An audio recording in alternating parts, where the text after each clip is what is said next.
student, these three conditions are different for reflexivity we can say, symmetricity we can say, and transitivity. Now student, can you think if the relation satisfy all the properties for symmetricity, reflexivity and transitivity, then what we can say for that function? Okay, that also we'll see now. Now did you get these all three types of relation? Okay, so now we'll see the fourth type of relation. In that we will see these all conditions. Okay, may I erase this now?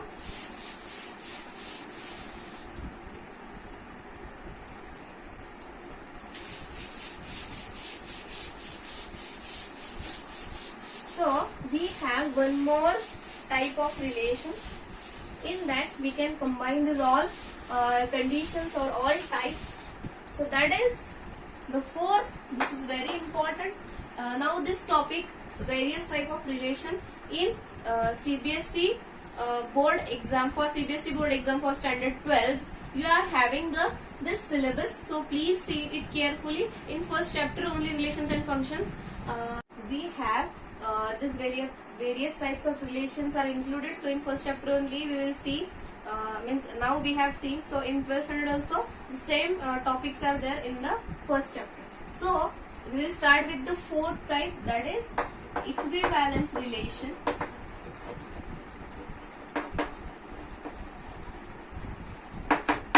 Equivalence relation. Now in equivalence relation we will write, let R be a relation on a non-empty set. A non-empty set A. R is said to be an equivalence relation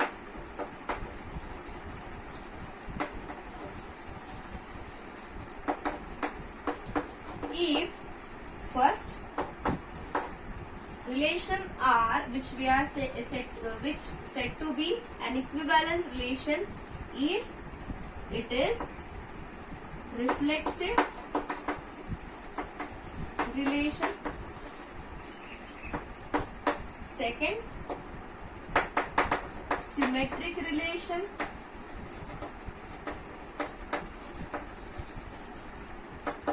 And third one, what is the third? You guess? This is transitive relation.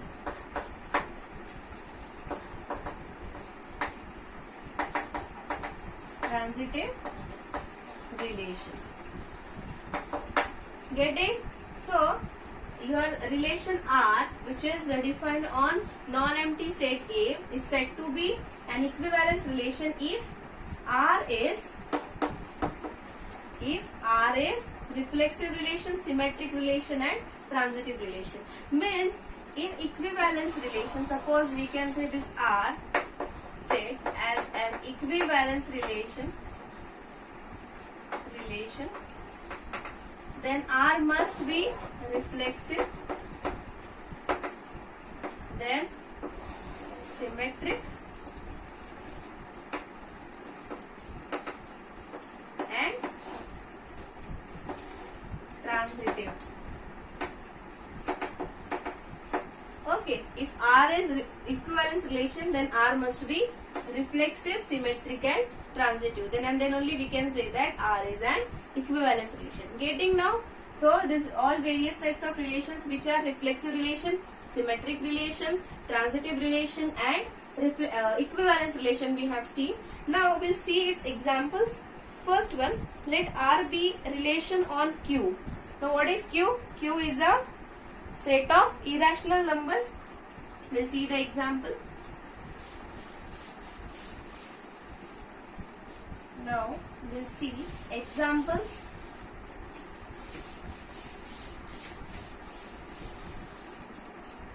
First one, let R be a relation on Q. Let examples we'll see now. Examples. First, let R be a relation on Q.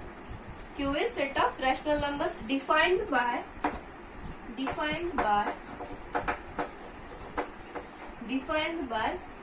R. It is given in set builder form.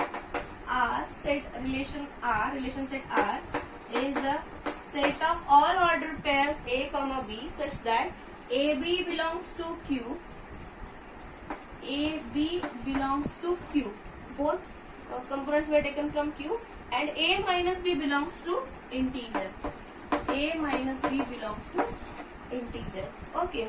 So then what we have to show R is an equivalence relation. Show that R is an equivalence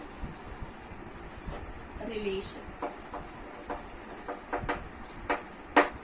Now student, 30 to 40% students, what you are doing when you are solving like these questions for board exams, that time you are taking elements. Means suppose it is given that A and B belongs to rational number, so they are taking A equals to 3 by 4, B equals to 1 by 2. See student, when the any element is or any number is given in the form of rational number, so it doesn't means that you have to take a fraction only. You can take 2, 3 also. But now why I'm telling this, so when you have to prove the relation is reflects whatever equivalence relation, you have to prove the thing or the relation equivalence in general. You cannot take any particular example. When you will take particular example, when you have to disprove the thing, that time one example is sufficient, so that it will not satisfy the given condition. That time you can take a particular example, but when you have to prove in general, that time you have to take the set as it is. Getting? Now when I finish with this example, after this curly bracket, you have started your thinking that which numbers we should take so that the difference will be in integers. No need to think over it. Just student, directly in reflexive relation, what we are taking, any order pair A comma A we are taking. So we'll see now, does it satisfy? Getting? Does it satisfy the things?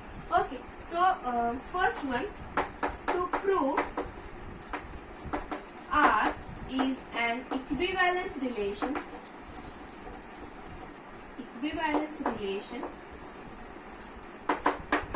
We need to prove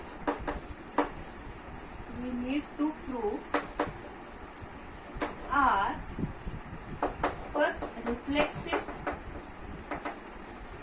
second symmetric, and third transitive. Getting? So first we'll prove the reflexive relation. May I erase this now? You can draw this diagram, so that by seeing that also you can get equivalence relation. Means it is reflexive also, symmetric also, and transitive also. Can we say that all reflexive relations are equivalence relation, all symmetric relations are equivalence relation, or all transitive relations are equivalence relation? No. If the relation is equivalence, then we can say that it is reflexive, symmetric, and transitive. Getting? So now we'll start with the first one. For reflexivity or for reflexive relation,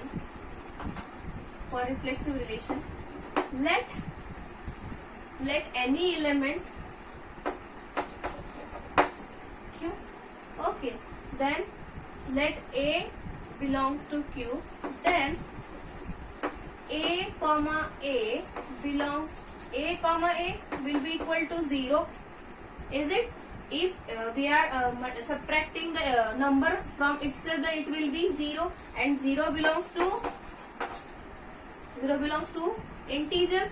Okay, so 0 is nothing but the neutral integer, because 0 is the only number which is included in all non-negative integers also and non-positive integers also. So 0 is the only number we can say which is non-negative as well as non-positive. Getting? So we have A minus A 0, which means that let A belongs to A, which means that for all A belongs to Q, A comma A belongs to R. we have seen the definition for reflexive function. For all x belongs to A, we have x comma x belongs to R. So here for all A belongs to Q, because R is a relation on Q, so we have A comma A belongs to R. If we'll change the number, if we'll take 2.3, so 2.3 can we subtract, we can subtract from itself, so it will be again 0. So for all order pairs A comma A, the difference is 0 and 0 is integer number, so we can have the order pair belongs to relation R. So for all A belongs to Q, we have A comma A belongs to R. See student, when you write A belongs to, that time please write properly. We are taking from the set on which the relation is defined. So take the element from this. So many times we are taking an element from the integer. See here, 3 letters are used, R, Q and Z. So this Z is given for the condition, Q is given on which the relation is defined, and R is the relation. So write it properly. So for all A belongs to Q, A comma A belongs to R. So therefore R is a reflexive relation on Q. Getting any doubt in this? Now for symmetric relation, can I erase this student? I'll erase now. This also will erase. Now to prove symmetric relation, second, for symmetric relation, let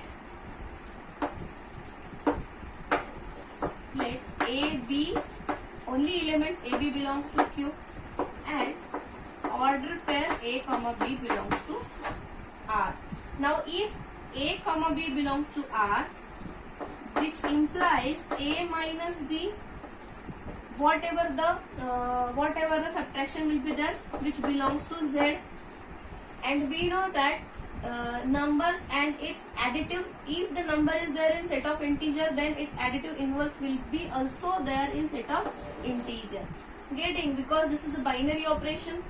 Okay, do you know binary relation is different, and binary operation means see in I think 8th standard you have studied binary means what? If we are taking any elements from one set, and if we'll do any operation on the elements, and whatever the answer will come, the answer will be from the same set only, then we can say that the set is binary. Okay, so here A minus B belongs to Z, so minus of A minus B also belongs to Z. Minus of minus also will be belongs to Z.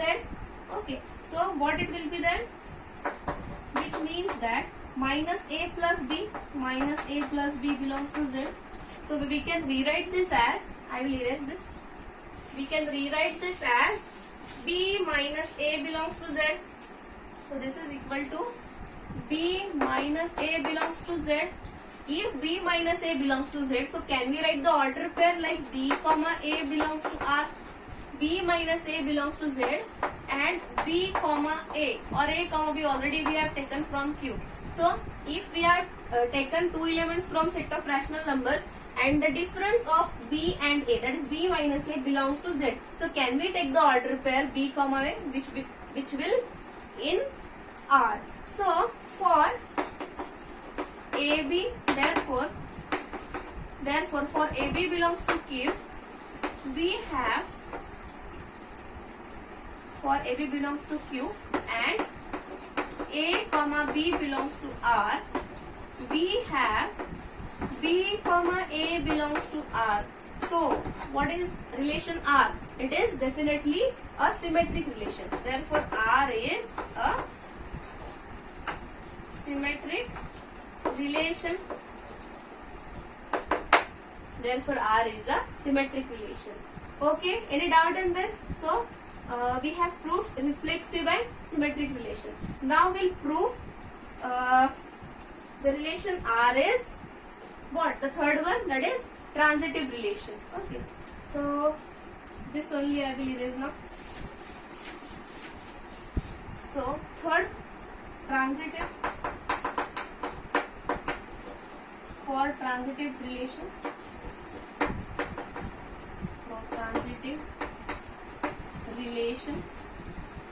Now student, how many order pairs we are taking for proving transitive relation? 2 order pairs. I have explained this in a previous video. So this is for transitive relation.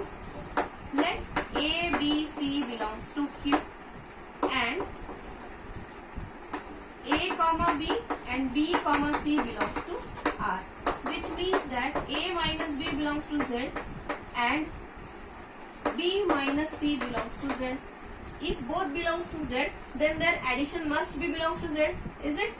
So I have told Z is binary. So A minus B plus B minus C belongs to Z. So can we cancel minus B plus B? So it will be A minus C belongs to Z. If A and C belongs to Q and what I have written, C should be there. A minus C belongs to Z.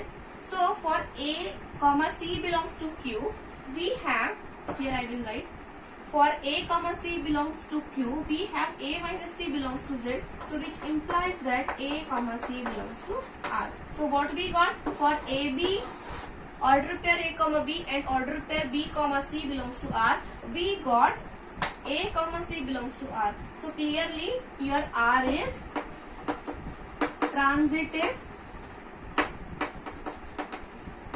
relation. Now this all we have proved R is reflexive, symmetric and transitive relation. So we have seen the definition for equivalence relation. If the given relation which is defined on any non-empty set, if it is reflexive, symmetric and transitive, then that relation is nothing but equivalence relation. Getting any doubt in this? So clearly here your R is an equivalence relation.